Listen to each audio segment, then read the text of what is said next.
వచ్చినాయి టూరిస్ట్ లెక్క, కానీ పెద్ద ఎత్తున పోరాటాలు చేసినట్టుగా కనబడలేదు. సరే, వారి వారి స్థాయిలో వారి వారి శైలిలో ఒక్కొక్క పార్టీ ఒక్కొక్క స్టాండ్ తీసుకున్నది. కానీ మరి ఈ ప్రభుత్వాన్ని ఇట్లా కర్కశంగా అన్ని అర్హతలు ఉన్నటువంటి పేదవాళ్ళు ఒక చిన్న గూడు కట్టుకొని ఉంటే ఎటువంటి అడ్డంకి లేకుండా వాళ్ళని కూలగొట్టచ్చనే ధైర్యం ఈ ప్రభుత్వానికి మనం ఇద్దామా, లేకపోతే దానికి అడ్డుకట్ట వేద్దామా అనేటటువంటి ప్రశ్న వచ్చినప్పుడు ఇది ఒక వెలుగుమట్ల విషయం కాదు. పేదల పట్ల ఈ ప్రభుత్వం వ్యవహరిస్తున్నటువంటి తీరు, పేదల పట్ల ఈ ప్రభుత్వానికి ఉన్నటువంటి ఒక వైఖరి అభిప్రాయాన్ని తెలియజేసేటటువంటి అతిపెద్ద సంఘటన. దీన్ని వదిలేద్దామా, లేదు ప్రభుత్వానికి గుణపాఠం చెప్దామా అని ఆలోచిస్తున్నటువంటి తరుణంలో ధర్మ సమాజ్ పార్టీ విశారదన్ గారు నేను చర్చించుకొని మరి ప్రతి ఒక్క పార్టీ పోయి వచ్చినట్టుగా ఇట్లా పోయి అట్లా రావచ్చు, పేపర్లో ఫోటో వేసుకోవచ్చు, కానీ పరిష్కారం కావాలంటే మాత్రం ఒక కార్యాచరణ రూపొందించుకోవాలని చెప్పి నిర్ణయం తీసుకొని మొన్న 9వ తారీఖు నాడు ఖమ్మం వెళ్ళడం జరిగింది.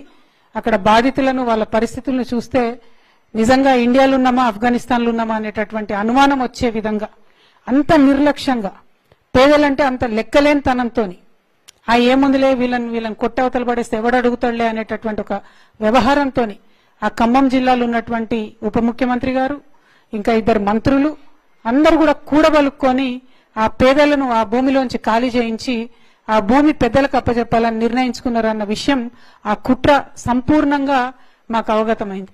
దాంతోనే ఈ కుట్రను ఎట్లన్నా ఛేదించాలి, ఇది భూదాన్ భూమి అంటే పేదల భూమి, పేదలకు అప్పగించాలి ఈ భూమిని అని చెప్పి ఒక సీరియస్ డెసిషన్ తీసుకొని మొదట పెద్ద మహాధర్నా ఒకటి ఖమ్మం పట్టణంలో చేసి ఆ తర్వాత మరి అక్కడికక్కడే నిర్ణయం తీసుకొని నిరవధిక నిరాహార దీక్ష చేపట్టాలి అని చెప్పి అక్కడ మొదలు పెట్టడం జరిగింది.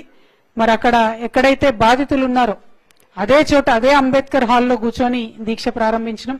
ఆ తర్వాత పోలీసు వాళ్ళు వచ్చి అరెస్ట్ చేసి మమ్మల్ని హైదరాబాద్ తరలించిన తర్వాత కూడా విశారదన్ గారు వారి ఆఫీస్లో, నేను మా ఆఫీస్లో, ఎందుకంటే పోలీసు వాళ్ళు తీసుకొచ్చి మమ్మల్ని అక్కడ వదిలేసినారు కాబట్టి వాళ్ళు ఎక్కడ వదిలేస్తే అక్కడ కనీసం ఇంకొక ఇంటి దగ్గర కానీ ఇంకో దిక్కుపోకుండా ఇమీడియట్ గా పోయి దీక్షా శిబిరంలో కూర్చొని అట్లానే దీక్ష కంటిన్యూ చేసినటువంటి సందర్భం తెలంగాణ ప్రజలందరూ కూడా తెలిసిందే.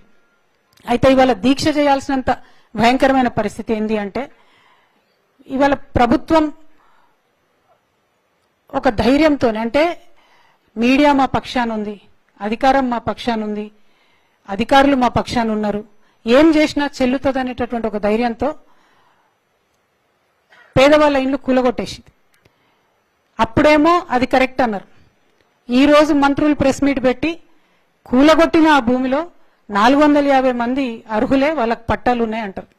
అదేవిధంగా పోలీస్ కమిషనర్ ఇవాళ అఫీషియల్ గా ట్వీట్ చేసిండు, ఏమని, ల్యాండ్ ఓనర్స్ ని మేము ఎవాక్యుయేట్ చేసినామని.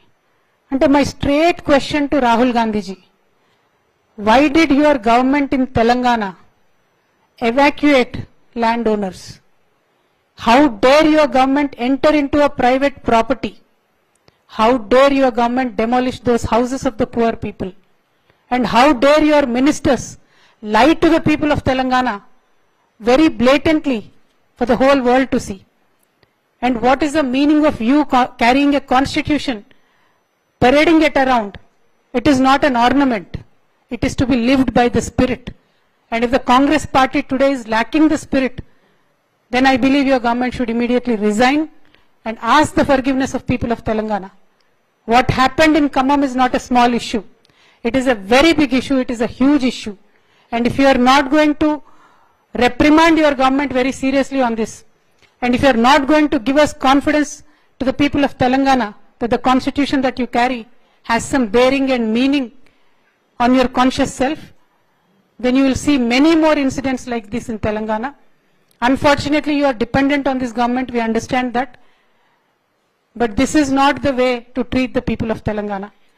Telangana ప్రజలు మామూలు ప్రజలు గారు. మీరు ప్రజా పాలన అని చెప్పి ఇప్పుడు మీరు చేస్తున్నటువంటి ప్రజా వేదన రోదన అందరూ కూడా గమనిస్తున్నారు. ఇంత తీవ్రంగా మేము ఈ నిర్ణయం దీక్ష తీసుకోవడానికి ఏంటంటే ఖమ్మంలో ఇవాళ ప్రభుత్వాన్ని ఇడిచిపెట్టి బాజాప్తా ల్యాండ్ ఓనర్స్ కూడా మేము బీకి బయటేస్తాం, మీరేం చేసుకుంటారో చేసుకోండి అనే ధైర్యం గవర్నమెంట్కి ఇస్తే రేపు ఇదే పని నిజామాబాద్లో అవుతుంది, ఇదే పని మహబూబ్నగర్లో అవుతుంది, ఇదే పని అంతటా అవుతుంది. తెలంగాణ అంతటా కూడా పేదవాళ్లకు బతికుండే హక్కు లేదన్నట్టుగా ఈ ప్రభుత్వం వ్యవహారం ఉంది. కాబట్టే ఈ కఠినమైన నిర్ణయం తీసుకున్నాం. దాంతో ప్రభుత్వం దిగి వచ్చి ఇలా నిస్సిగ్గుగా 750 మంది ఇండ్లు కూలగొడితే అందులో కేవలం 311 మందికి మాత్రమే ఇప్పుడు అదే జాగాలో ఇండ్లు ఇస్తున్నామని చెప్పారు. నాకు తెలిసి ఏ పార్టీ పోయొచ్చిన వాళ్ళు ఎవరు కూడా ఈ డిమాండ్ చేయలే. కేవలం సంయుక్త పోరాటాలకు దిగిన తెలంగాణ జాగృతి ధర్మ సమాజ్ పార్టీ మాత్రమే ఈ డిమాండ్ చేసింది. మీరు ఎక్కడ కూలగొట్టిందో అక్కడనే జాగా ఇయ్యాలే. మీరు జాగా కాదు ఇల్లు గుంజుకున్నారు, వాళ్ళది ఇల్లు కట్టియాలన్నాం. ఇవాళ బట్టి విక్రమార్క గారు చెప్తున్నారు రేపు జాగా ఇస్తారంట, డిసెంబర్ 9 నాడు ముఖ్యమంత్రి గారు వచ్చి గృహప్రవేశం చేపిస్తారట. ఒకటే క్వశ్చన్ అడుగుతా ఉన్నా నేను, మీరు ఏదైతే ఇవాళ టోకెన్లు ఇచ్చిండ్రో అది ఎందుకు కూడా వన్కిరాని కాగితం, ఆ కాగితం నేను చూసిన.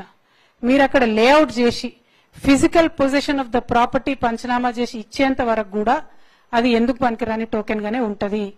కాబట్టి ప్రభుత్వాన్ని నేను డిమాండ్ చేస్తున్నా, మళ్ళా మీరేదో కాలాన్ని వెల్లబుచ్చి మసిబూసి మారేడుకాయ చేసి వీళ్ళని ఏదో పక్కదవ పట్టిద్దాం అనుకుంటే చూస్తూ ఊరుకునేది లేదు.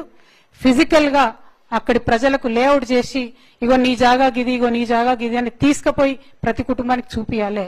ఇక్కడ ఇంకొకటి విషయం ఉంది, ఆ పేదవాళ్ళైనా సరే వాళ్ళ జీవితాంతం కూడబెట్టుకున్నటువంటి డబ్బులతోని కొంతమంది 5 లక్షలతో ఇల్లు కట్టుకున్నారు, కొంతమంది 10 లక్షలతో ఇల్లు కట్టుకున్నారు, ఇంకొంతమంది 30 లక్షలతో ఇల్లు కట్టుకున్నారు. మరి ఇలా మొత్తం నేలమట్టం చేసిరు. మీరు అందరికీ 5 లక్షలు ఇస్తామంటున్నారు ఇంద్రమ్మ ఇండ్ల కింద.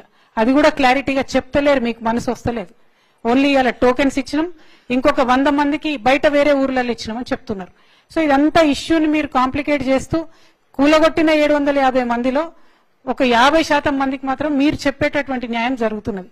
కానీ అది సంపూర్ణ న్యాయమా కాదా, అది ఆ బాధితులకు సమ్మతమా కాదా అనేటటువంటి విషయాన్ని కూడా మేము మళ్ళీ సంయుక్తంగా జస్టిస్ ఈశ్వరయ్య గారి ఆధ్వర్యంలో ఖచ్చితంగా ఒక ఫ్యాక్ట్ ఫైండింగ్ కమిటీ లాగా, ఒక నిజ నిర్ధారణ కమిటీ లాగా మళ్ళీ ఒక డేట్ మీడియా పరంగా ప్రకటించి ఖమ్మం వెళ్తాం, బాధితులతో ఇంటరాక్ట్ అవుతాం. వాళ్ళకి అక్కడ సంపూర్ణ న్యాయం జరిగిందనే విశ్వాసం ఉంటే మాత్రమే మొత్తం దీనికి ఒప్పుకుంటాం. లేదంటే మళ్ళీ ఎనీ టైం దీక్షకు దిగుతాం, అందులో తగ్గేదే లేదు. ఎందుకంటే ఈ రాష్ట్రంలో పేదలకు ఒక విశ్వాసం రావాలి. అన్ని పొలిటికల్ పార్టీస్ ఫెయిల్ అవుతున్నటువంటి సందర్భంలో కొన్ని ప్రజాస్వామ్యాన్ని కోరుకునేటటువంటి శక్తులు, ప్రగతిశీలంగా ఆలోచించేటటువంటి శక్తులు కలిసి నడవాలనే కొత్త నిర్ణయం తీసుకున్న దాంట్లో భాగంగా మరి మేము ఇవాళ చేసినటువంటి ఈ ప్రయత్నం ఫ్యూచర్ లో కూడా కొనసాగుతుంది. ఇంకా కలిసి వచ్చేటటువంటి ప్రగతిశీల శక్తులందరినీ కూడా కలుపుకొని ఈ ప్రభుత్వం మీద పేదల పక్షాన పేదల కొరకు యుద్ధం చేస్తాం. ఇక్కడ ఇంకొక మాట ప్రెస్ మిత్రులందరూ కూడా గమనించుకోవాలి. ఇవాళ ఖమ్మంలో 62 ఎకరాల భూదాన్ ల్యాండ్ విషయంలో ఈ గొడవ జరుగుతున్నది. కానీ కేవలం ఖమ్మంది కాదు, ఇది వాళ్ళు శాంపుల్ ట్రై చేసిండ్రు. ఇక్కడ కనుక రెసిస్టెన్స్ రాకపోతే, ఇక్కడ కనుక వ్యతిరేకత రాకపోతే తెలంగాణ రాష్ట్ర వ్యాప్తంగా 1,74,000 ఎకరాల భూదాన్ భూమి ఉన్నది.